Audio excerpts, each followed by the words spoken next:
হাই কিউটিজ, কি খবৰ আপোনালোকৰ? মই গৈছিলোঁ নেম কেয়াৰত, মানে অলপমান হেল্থ ইছ্যু হৈ আছিলে। নেম কেয়াৰত দেখাম বুলি ভাবিলোঁ এণ্ড তাৰ পৰা দেখাই মেলি মই চিপছ খালোঁ এণ্ড তাৰপিছত আমি ভাবিলোঁ যে ক'ত যাওঁ এণ্ড তেতিয়া ডিছকাছ কৰিলোঁ মেক্সত যাওঁ বুলি। এণ্ড তেতিয়াতে লগ পালোঁ মই মোৰ ফেভৰেট নিশিতা বা এণ্ড মালায়া গোস্বামী বাহঁতক লগ পাই বহুত বেছিয়ে ভাল লাগিলে আৰু ভাল লাগে আৰু সিহঁতক টিভিত চাই কিনে। এণ্ড তাৰপিছত মেক্স পালোঁ, তাতে মেক্সৰ মানে দুৰ্গা পূজাৰ কালেকশ্যন চালোঁ কি আহিলে।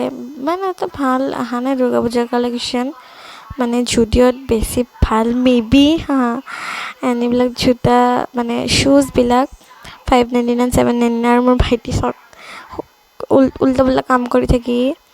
এণ্ড তাৰপিছত তাতে এইটো মেন্স কালেকশ্যনতে ইমান এটা ভাল নাপালোঁ, কিন্তু মোৰ ভাইটিৰ কাৰণে কিবা ল'লে মায়ে দুৰ্গা পূজাৰ কাৰণে। এণ্ড তাৰপিছত আকৌ আমি গ'লোঁ স্মাৰ্ট বজাৰত। এখনত সোমোৱাৰ লগে লগে মানে এনেকুৱা লাগে যে অ' মাই গড, কি ক'ম আৰু ইমান কালেকশ্যন আছে এখনত, মানে স্মাৰ্ট বজাৰত মোৰ বহুত বেছি ভাল লাগিলে।